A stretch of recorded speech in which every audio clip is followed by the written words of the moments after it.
1 semester 1 mata kuliah Ilmu Sosial Dasar pertemuan ke-6.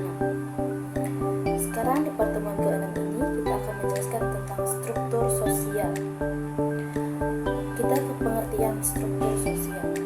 Struktur sosial adalah pola-pola organisasi dan hubungan yang mengatur interaksi antar individu dan kelompok dalam masyarakat. Komponen struktur sosial yaitu status sosial, yaitu status atau posisi peran yang dimiliki seseorang dalam struktur sosial. Contohnya adalah status sebagai anak, status sebagai pekerja, dan status sebagai orang tua. Komponen yang kedua dalam struktur sosial adalah peran sosial. Peran sosial adalah perilaku yang diharapkan dari seseorang berdasarkan status sosial mereka. Contoh, peran sebagai guru atau mengajar. Komponen struktur sosial yang ketiga adalah kelas sosial.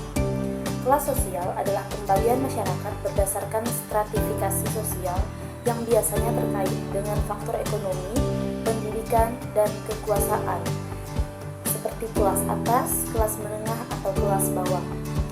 Komponen yang terakhir yaitu kelompok sosial adalah sekumpulan individu yang saling berinteraksi dan memiliki rasa kebersamaan atau identitas yang sama. Sekarang kita ke fungsi struktur sosial. Yang pertama adalah mengatur interaksi sosial. Yang kedua, menjaga keteraturan dan stabilitas. Yang ketiga, mempermudah relasi dan sosialisasi. Yang keempat, menentukan akses sumber daya dan kekuasaan. Yang kelima, menanggapi perubahan sosial. Sekarang kita ke jenis-jenis struktur sosial. Satu, yaitu struktur sosial formal. Adalah struktur yang terorganisasi secara resmi dengan hukum, aturan, dan peraturan yang jelas.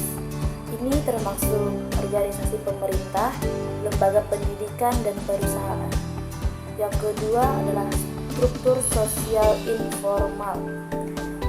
Struktur yang lebih bersifat spontan dan tidak tertulis, seperti kelompok, jaringan sosial, dan komunikasi lokal. Selanjutnya kita ke lapisan sosial, stratifikasi, dan mobilitas sosial. Sekarang kita ke pengertian lapisan sosial. Lapisan sosial adalah pembagian masyarakat ke dalam strata atau lapisan-lapisan yang berbeda berdasarkan faktor-faktor tertentu seperti faktor ekonomi, faktor kekuasaan, dan prestisi. Ciri-ciri lapisan sosial ada dua, yaitu hierarkis karena memiliki tingkat kekuasaan atau kekayaan dan partisi berbeda. Yang kedua, berbeda dalam akses, mencerminkan perbedaan dalam akses sumber daya, peluang, dan hak-hak. Tersusun memiliki beragam lapisan sosial dan karakteristik berbeda. Contoh lapisan sosial, yaitu lapisan sosial yang pertama, contohnya adalah kelas atas, memiliki kekuasaan dan kekayaan tinggi. Kelas menengah tidak baik, kelas bawah yaitu terbatas dan berkekurangan. Sekarang kita ke stratifikasi sosial. Pengertian stratifikasi sosial.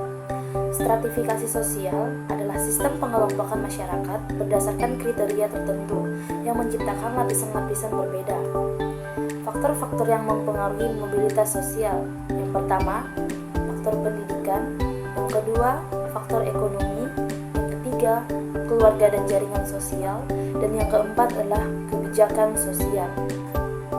Mobilitas sosial di dalam masyarakat ada dua, yaitu mobilitas sosial terbuka dan mobilitas sosial tertutup.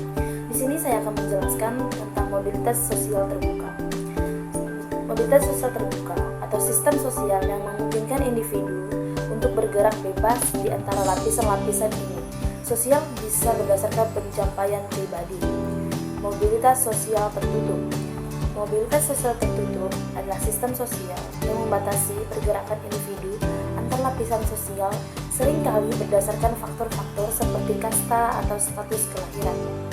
Kesimpulannya adalah lapisan sosial, stratifikasi sosial, dan mobilitas sosial adalah konsep yang menggambarkan cara masyarakat terstruktur. Sekian dari resum pertemuan ke-6 saya. Maaf jika masih ada kesalahan kata yang saya ucapkan. Sekarang saya mengucapkan terima kasih.